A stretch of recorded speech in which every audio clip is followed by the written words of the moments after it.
Assalamualaikum warahmatullahi wabarakatuh. Nama saya Salsabila.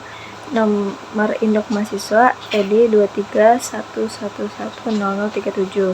Saya akan menjelaskan 5 studi kasus tentang perpajakan beserta jawabannya sesuai dengan pasal Undang-Undang PPH dan KUP.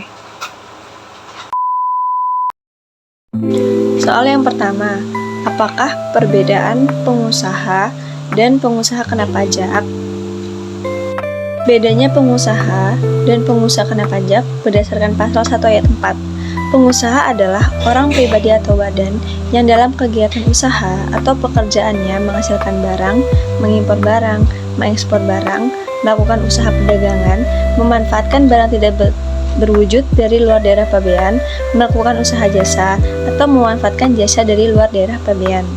Sedangkan pengusaha kena pajak berdasarkan pasal 1 ayat 5 adalah pengusaha yang melakukan penyerahan barang kena pajak yang dikenai PPN atau pajak pertambahan nilai. Jadi bedanya itu kalau PKP adalah pengusaha yang melakukan penyerahan BKP yang dikenai PPN. Soal kedua, Bapak Tono adalah seorang wajib pajak orang pribadi dalam negeri dengan status duda yang memiliki tanggungan 5 anak kandung. Beliau melakukan usaha dalam bidang perdagangan bahan bangunan dan peralatan listrik. Pada tanggal 28 Desember tahun 2022, ia meninggal dunia. Warisan tersebut belum terbagi. Dalam tahun pajak 2023, karena anaknya belum mampu mengelola untuk meneruskan usaha Bapak Tono, maka kegiatan usaha dagangnya dikelola adik kandungnya, yaitu Bapak Budi. Status kawin Bapak Budi adalah 3 tanggungan atau K3.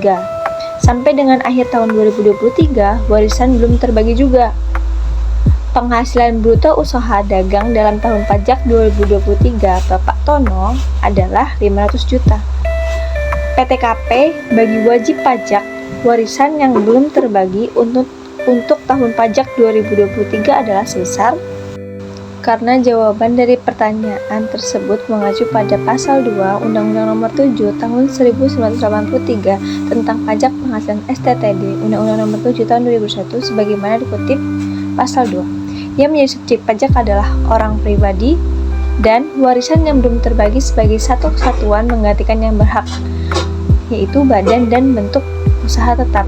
Jadi, berdasarkan kasus tersebut tidak diberikan PTKP karena berdasarkan pasal 2, yaitu warisan yang belum terbagi sebagai satu kesatuan menggantikan yang berhak. Kasus yang ketiga, wajib pajak saudara Nanda sedang dilakukan pemeriksaan pajak. Untuk mendapatkan data, dokumen, atau keterangan, tim pemeriksa pajak telah mengirimkan surat permintaan peminjaman data, dokumen, atau keterangan kepada wajib pajak saudara Nanda pada tanggal 10 Maret 2024. Wajib pajak wajib memenuhi permintaan peminjaman buku, catatan, dan dokumen, serta data, informasi, dan keterangan lain tersebut paling lama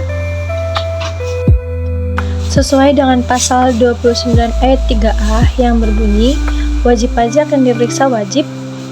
Pasal 3, memperlihatkan dan atau meminjamkan buku atau catatan, dokumen yang menjadi dasarnya, dan dokumen lain yang berhubungan dengan penghasilan yang diperoleh, kegiatan usaha, pekerjaan bebas, wajib pajak, atau objek yang terutang pajak.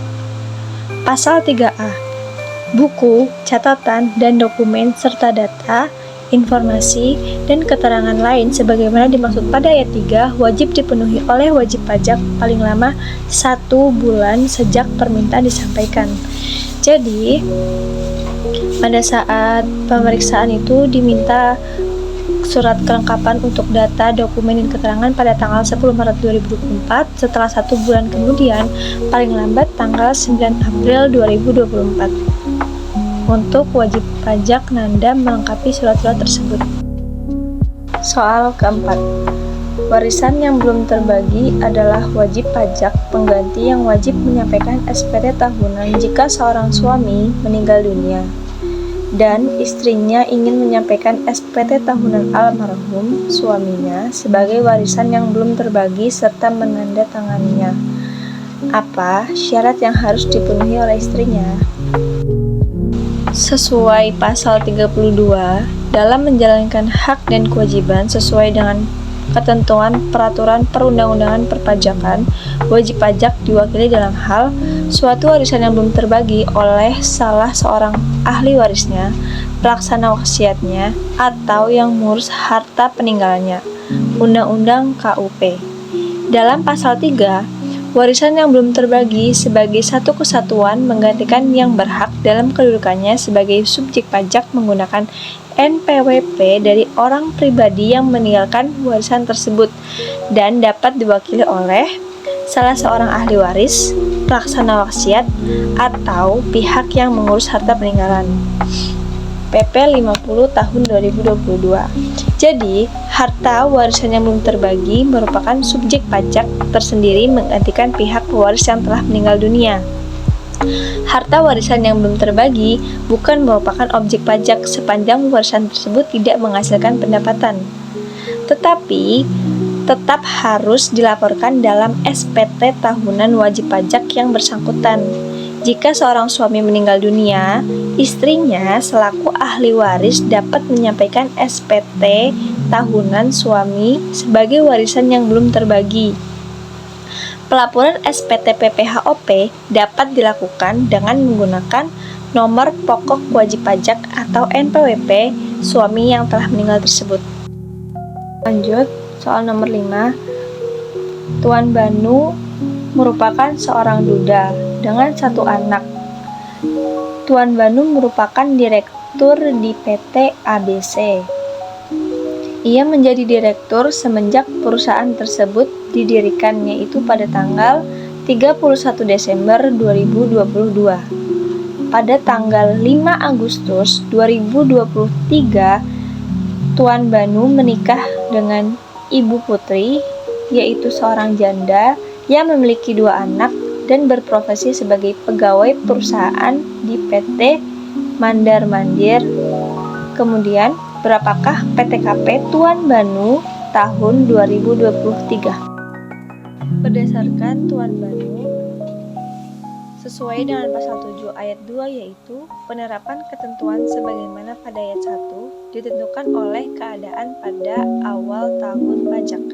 Karena Tuan Banu ini menikahnya baru pada bulan Agustus, jadi PTKP Tuan Banu masih terhitung tahun pajak di awal, yaitu pada bulan Maret tanggal 31, yang mana Tuan Banu belum menikah dan memiliki satu tanggungan anak. Berarti PTKP-nya TK1 dengan tanggungan Rp58.500.000. Untuk istri dan anaknya Tuan Banu, dari istrinya nanti akan dihitung tahun pajak berikutnya, yaitu tahun pajak 2024. Oke teman-teman, terima kasih sudah menonton videonya.